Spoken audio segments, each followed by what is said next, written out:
Bismillahirrahmanirrahim. Thermal analytical techniques. Dear students, we are discussing the chapter that is thermal analytical techniques. So we have already discussed the first topic of this chapter, that is differential scanning calorimetry.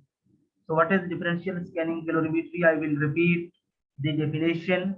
Thermoanalytical technique for qualitative and quantitative assessment of our analyte on the basis of heat provision and heat withdrawal with compensation of both pans.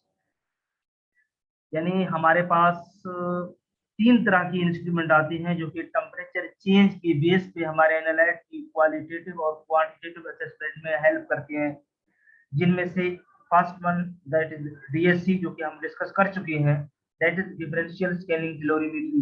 The second topic that is DTA, differential thermal analysis. Today we will discuss this topic, that is differential thermal analysis. So what is differential thermal analysis? What is the definition of this differential thermal analysis? Thermoanalytical technique for qualitative and quantitative assessment of our analyte by simply detecting the difference of temperature between the two pans without any compensation. यानी यहाँ पे हम compensation को नहीं देखते, जिस तरह कि हमने डिस्कस किया था डिफरेंशियल स्कैनिंग कैलोरीमेट्री में. हमने क्या कहा था कि हम टेम्परेचर जो है वो वाला लेंगे जो कि कंपनसेशन के लिए है, यानी कंपनसेशन के लिए जो टेम्परेचर चाहिए, जो टेम्परेचर इस सैंपल पैन और रेफरेंस पैन के टेम्परेचर को मेंटेन रखता है, हम वो टेम्परेचर लेंगे. हम वो टेम्परेचर लेंगे जो कि इलेक्ट्रिक हीटर या तो प्रोवाइड करेगा या इलेक्ट्रिक हीटर लेगा. हम वो वाला टेम्परेचर ग्राफ में शो करेंगे, और हमने वो वाला टेम्परेचर अपने ग्राफ में शो किया था, लेकिन वो वाला टेम्परेचर हम शो नहीं करेंगे डिफरेंशियल स्कैनिंग कैलोरीमेट्री के अंदर जो कि पैन पे आया है. This is the difference between differential scanning calorimetry and differential thermal analysis.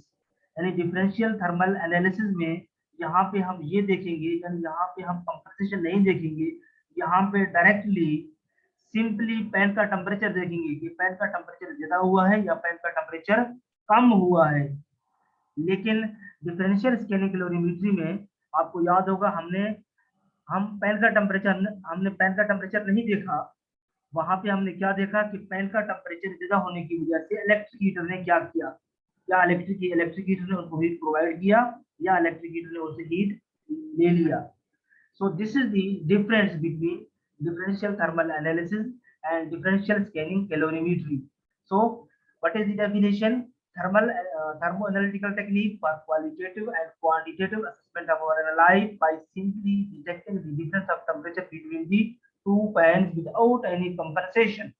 But the definition of a differential scanning calorimetry, thermoanalytical technique for qualitative and quantitative assessment of our analyte on the basis of heat provision and heat withdrawal with compensation of both pans.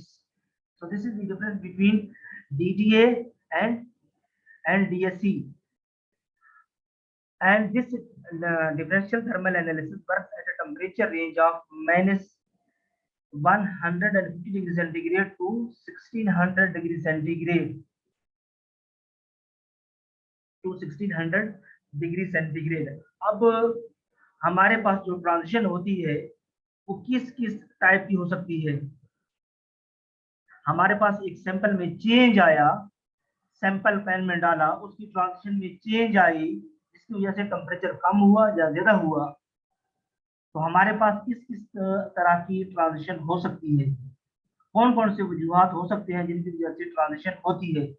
When we insert a sample into the sample pan, then its transition will be changed, due to which the temperature of sample pan will be increased or decreased. So what are the causes due to which transition occurs?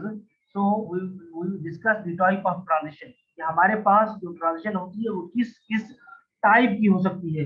हमारे पास एक sample में change आया, यानी अगर हमने sample को sample pan में डाला तो उसकी ट्रांजिशन में चेंज आई जिसकी वजह से टेम्परेचर जो है कम हुआ या ज्यादा हुआ. तो हमारे पास किस किस तरह की ट्रांजिशन हो सकती है कौन कौन से वजूहात हो सकते हैं जिनकी वजह से ट्रांजिशन होती है। Let's discuss the type of transition. There are two types of transition, physical transition and chemical transition. So first we'll discuss what are physical transition. Physical transition में like melting है, यानी melting की वजह से temperature कम हो सकता है या ज्यादा हो सकता है। मेल्टिंग है, फ्रीजिंग है, चेंज इन क्रिस्टलाइजेशन है, एवेपोरेशन है, वेपोराइजेशन है, इसके अलावा sublimation. All these are the types of physical transition. Chemical transition like oxidation, reduction and degradation, these are the types of transition that are taking place. अब हम इसकी instrumentation की तरफ आएंगे। तो इसकी इंस्ट्रूमेंटेशन की तरफ अगर हम देखें तो यहाँ पे हमारे पास एक चीज का डिफरेंस है। हम सिंपली हीट प्रोविजन के लिए फर्नेस लेते हैं जो कि एयर से हीट को सैंपल पैन में और रेफरेंस पैन में ट्रांसफर कर दे, लेकिन यहाँ पे इलेक्ट्रिक हीटर का इस्तेमाल नहीं होता। Here we have sample pan and reference pan and they are connected through a detector जो कि टेम्परेचर चेंज को डिटेक्ट करता है, कंपनसेट नहीं करता। We have sample pan and reference pan and they are connected through a detector which detects the temperature change but not compensate. For heat provision we use furnace that will supply heat to both sample pan and reference pan. Here electric heater will not be used. This is the instrumentation. You can see this is the diagram of rough diagram of instrumentation of differential thermal analysis. अगर आप इसकी instrumentation देखेंगे तो हमारे पास एक चीज का difference है। हमने सिंपली हीट प्रोविजन के लिए फर्नेस लिया, हमने सिंपली हीट प्रोविजन के लिए क्या लिया, फर्नेस लिया जो कि एयर से हीट को सैंपल पैन में और रेफरेंस पैन में ट्रांसफर कर देता है। इलेक्ट्रिक हीटर का इस्तेमाल यहाँ पे नहीं है। Here we have sample pan and reference pan and they are connected through a detector जो कि टेम्परेचर चेंज को डिटेक्ट करता है, कंपनसेट नहीं करता। अब इसकी आते हैं ग्राफिकल रिप्रेजेंटेशन की तरफ। इन केस ऑफ एंडोथर्मिक, अगर एंडोथर्मिक है, अगर हमारा सैंपल जो है वो एंडोथर्मिक है तो एंडोथर्मिक के केस में क्या होता है, temperature is absorbed by the sample, temperature is absorbed by the sample.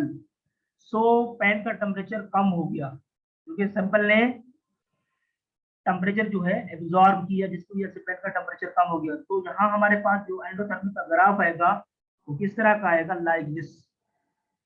Delta heat absorb की तो टेम्परेचर कम हुआ, यस, ग्राफ ऐसे आएगा। लेकिन हमने देखा होगा आपने, हमने डीएससी डिफरेंशियल स्कैनिंग कैलोरीमेट्री के केस में, वहां पे एंडोथर्मिक के केस में क्या था, नीचे से इलेक्ट्रिक हीटर ने उसको और हीट दिया जिसकी वजह से उसका टेम्परेचर हमने बढ़ाया, तो ग्राफ वहां पे उलट था। बल्कि यहाँ पे हम सिर्फ चेंज को देखते हैं कि पैन का टेम्परेचर कितना चेंज हुआ है, कम हुआ है या ज्यादा हुआ है। सो एंडोथर्मिक है, heat is absorbed by the sample, so pan का टेम्परेचर कम हुआ तो इसका ग्राफ यू आएगा, graph will be like this. अगर हम एक्सोथर्मिक के केस में, इफ एक्सोथर्मिक रिएक्शन, हमने सैंपल डाला, उसने हीट इवॉल्व की, सैंपल ने क्या किया, सैंपल ने हीट इवॉल्व किया, तो हीट इवॉल्व करके उसने पैन का टेम्परेचर और बढ़ाया, तो हीट इवॉल्व करके उसने पैन का टेम्परेचर और बढ़ाया, तो उसका ग्राफ ऐसे आएगा, लाइक दिस। इंक्रीज हुआ तो ऐसे आएगा। When we insert sample into the sample pan evolved heat, so by evolving heat the temperature of pan was increased and graph will be obtained like this। Graph ऐसे ही आएगा, increase हुआ तो ऐसे आएगा। अब आते हैं इसकी एप्लीकेशंस की तरफ। What are the applications of this differential thermal analysis? And if we discuss the applications of differential thermal analysis, so these are similar to differential scanning calorimetry। कि पोजीशन ऑफ पीक से हमें उसकी nature का पता चलेगा, position off peak से हमें उसकी नेचर का पता चलेगा, हाइट से उसकी कंसंट्रेशन का पता चलेगा। Application qualitative and quantitative assessment of our analyte Position of peak at x-axis will give us information about the nature of our analyte. Height of peak at y-axis provides information about quality of our analyte. इसके अलावा analyte की stability का पता लगता है। Analyte की stability का पता लगता है कि किस टेम्परेचर तक स्टेबल है, कि किस टेम्परेचर के बाद ये अपनी स्टेबिलिटी जो है लूज कर जाती है। इसके अलावा हमें ये पता लगेगा कि कौन सा मैक्सिमम टेम्परेचर है जहां तक हमारा एक्टिव इंग्रेडिएंट और एक्सिपिएंट जो है एक दूसरे के साथ कंपैटिबल है। So we know the stability of our analyte and we also know the temperature range of our sample or analyte. So these are the applications of differential thermal analysis. And next lecture we will discuss TGA, thermogravimetric analysis.